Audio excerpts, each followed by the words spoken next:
You know, when it comes to contracts, everything, and I mean everything, starts with one single step: the offer.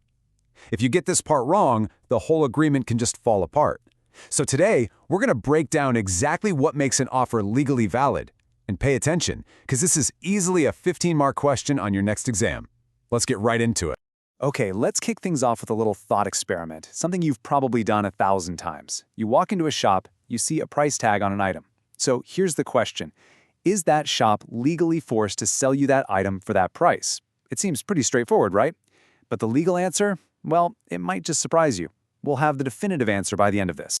So why are we obsessing over this one little thing called an offer? Because in the eyes of the law, you can't build a solid contract on shaky foundations. The offer is the bedrock. Without it, all you have is what lawyers call a bare promise.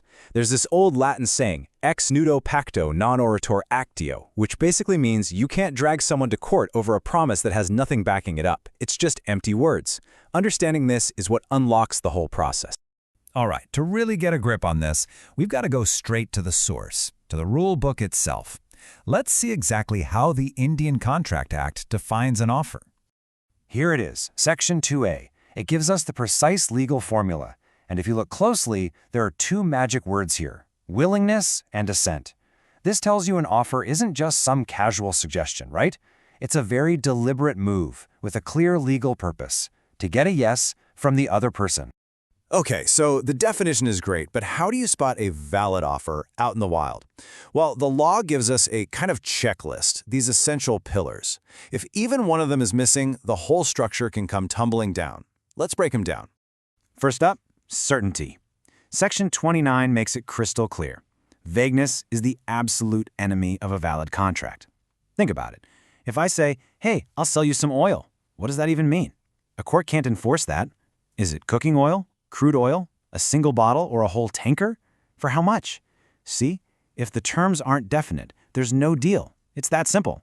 The second pillar is communication, and this one is just plain common sense, really. An offer you don't know about is, well, it's not an offer at all, is it? It's like a letter that was never sent. From a legal standpoint, the offer only truly exists from the very moment the other person becomes aware of it.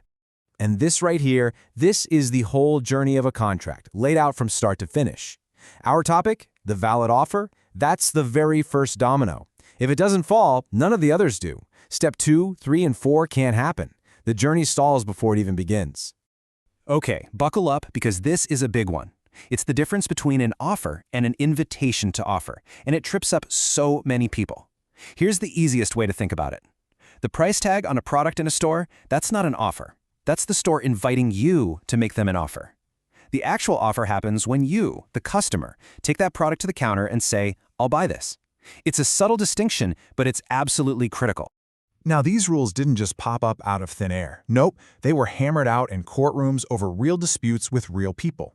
So let's look at a couple of legendary cases that really bring these ideas to life. So first, let's talk about Harvey v. Facey. The entire case hinged on a simple telegram exchange. Harvey sends a message with two questions. Will you sell us bumper hull pen? And what's your lowest price? Facey only answers the second question, quoting 900 pounds. The court said, hold on a minute. Just stating your lowest price is not the same as saying, I will sell it to you for that price. It's basically just opening the door for negotiation. This is the classic case for an invitation to offer. But now, let's flip the script and look at the wild case of Carlill versus the Carbolic Smokeball Company. This company puts out an ad saying they'll pay £100, a lot of money back then, to anyone who uses their product and still gets the flu. When Mrs. Carlill did just that and got sick, the company tried to backpedal, saying the ad was just marketing fluff. But the court disagreed. They said that ad wasn't an invitation. It was a promise made to the whole world. Anyone could accept it just by performing the action. In this case, using the smoke ball. What a game changer. So let's just recap this on one table. Harvey v. Facey, that's your textbook example of an invitation to offer. Just a statement of price. Carlill, that's a full-blown general offer. So what's the real difference? It all boils down to intent. Did the person making the statement truly intend to be bound by it as soon as someone said yes? That's the key.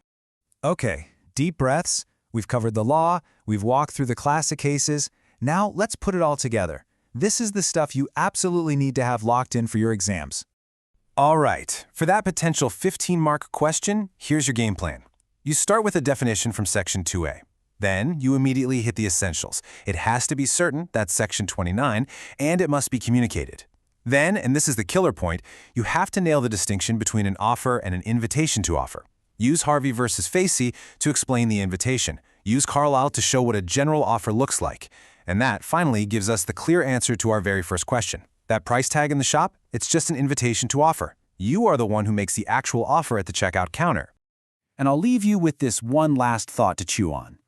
These core principles we've been talking about, they were written in the 1800s for a world of telegrams and smoke balls. So what happens now? In an age of AI and self-executing smart contracts, what does a valid offer even look like? The fundamental ideas of certainty and communication are still there, for sure, but figuring out how they apply in this new world, well, that's the puzzle for you guys, the next generation of legal minds, to solve. Thanks for listening.